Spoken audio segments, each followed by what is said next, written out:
بسم الله الرحمن الرحيم الحمد لله رب العالمين وأصلي وأسلم على نبينا محمد وعلى آله وصحبه أجمعين.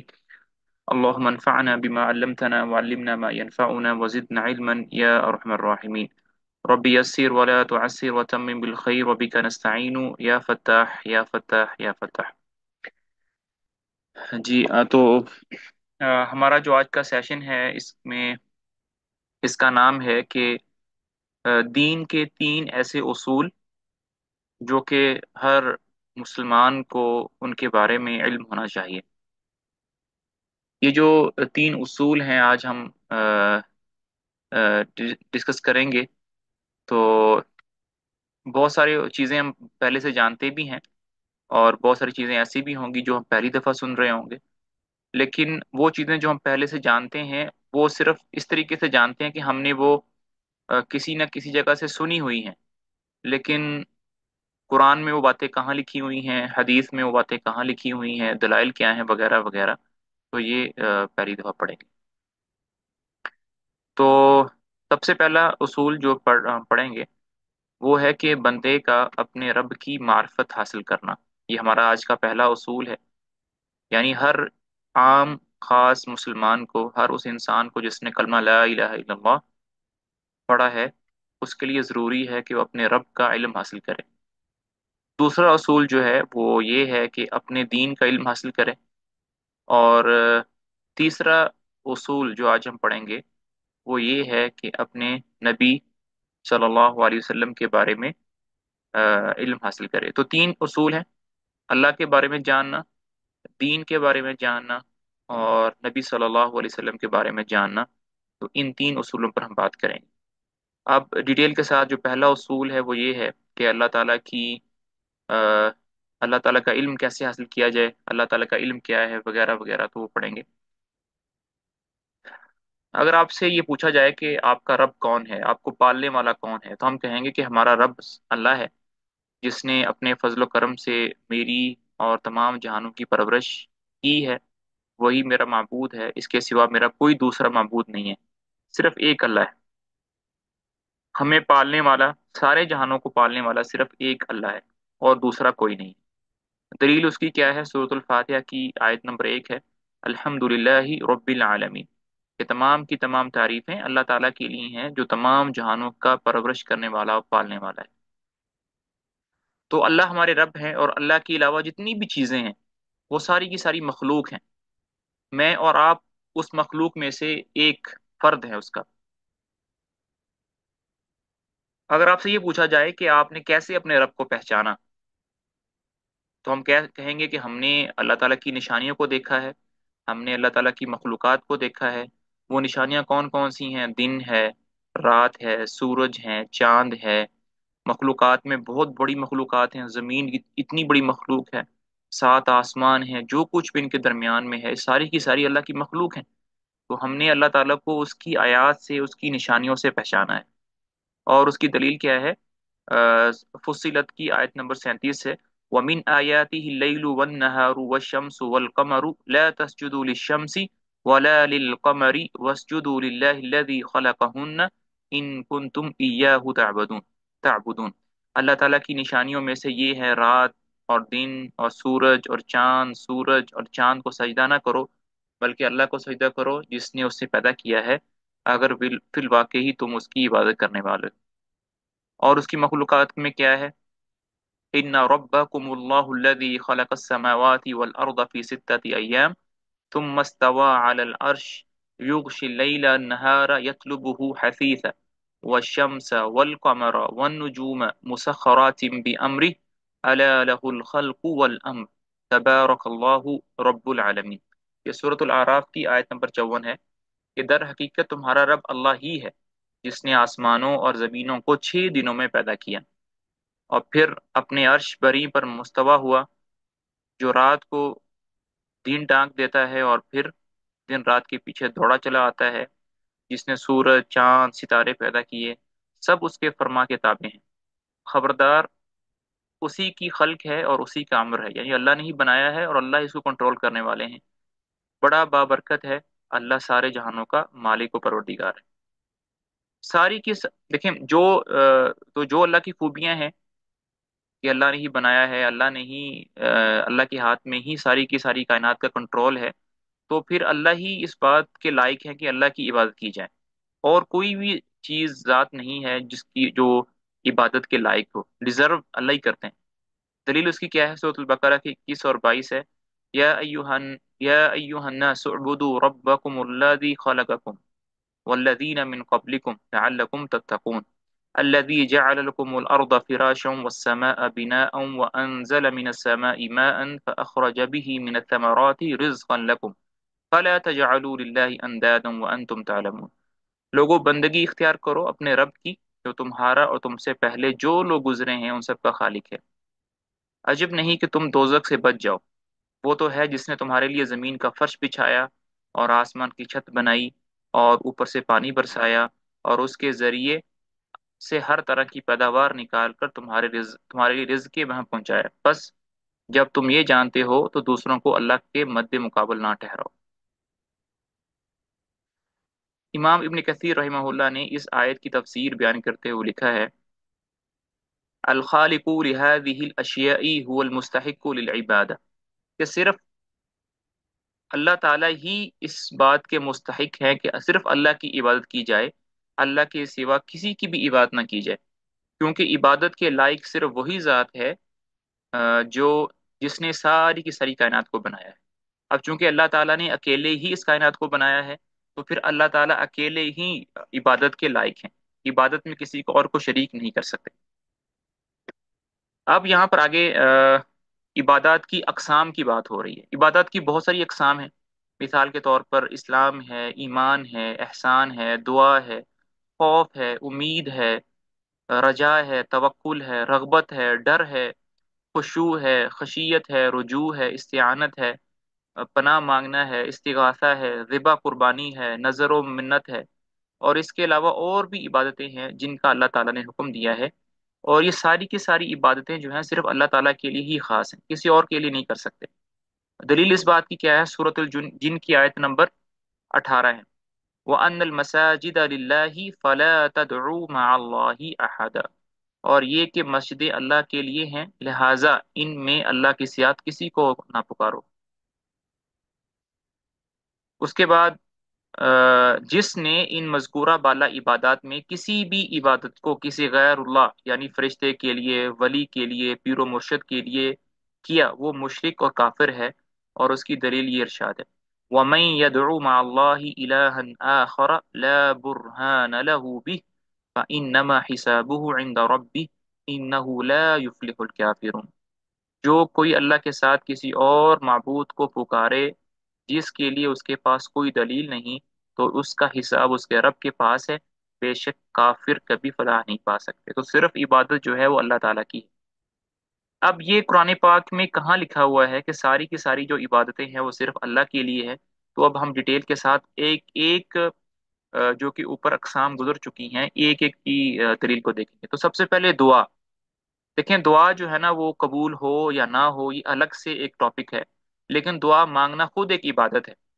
مثال کے طور پر جب تک میں اور آپ دعا مانگ رہے ہیں، چاہے وہ اونچی دعا سے مانگ رہے ہیں، آواز سے مانگ رہے ہیں، چاہے پست آواز سے مانگ رہے ہیں، چاہے دل میں مانگ رہے ہیں، تو قبول ہونا نہ ہونا یہ بات کی بات ہے، آپ کا ٹائم عبادت میں ہی شمار ہوگا۔ تو عبادت دعا مانگنا الگ سے ایک عبادت ہے، قبول ہو جائے تو بھی اچھی بات ہے، نہ ہو تو بھی اچھی بات ہے، لیکن عبادت کرنے کا ثواب آپ کو پھر بھی ملے گا۔ حدیث پاک میں نبی صلی اللہ علیہ وسلم کا ارشاد ہے، الدعاء مخ العبادہ، ترمذی کی روایت ہے کہ دعا عبادت کا اصل ہے، اور قرآن پاک میں دعا کی عبادت ہونے کی دلیل یہ فرمان ربانی ہے، وقال ربکم ادعونی استجب لکم ان الذین یستکبرون عن عبادتی سیدخلون جہنم داخرین۔ تمہارا رب کہتا ہے کہ مجھے پکارو، میں تمہاری دعائیں قبول کروں گا، جو لوگ تکبر میں آ کر میری عبادت سے منہ موڑتے ہیں ضرور وہ ذلیل و خوار ہو کر جہنم میں داخل ہوں گے۔ اس کے بعد جو دوسری عبادت ہے وہ ہے خوف، اللہ سے ڈرنا۔ اللہ سے ڈرنا بھی عبادت ہے۔ جب تک میں اور آپ اللہ سے ڈرتے رہیں گے، اللہ کا خوف دل میں رہے گا، تو وہ عبادت ہی کاؤنٹ ہوگا۔ آل عمران کی آیت نمبر 175 ہے، فَلَا تَخَافُوهُمْ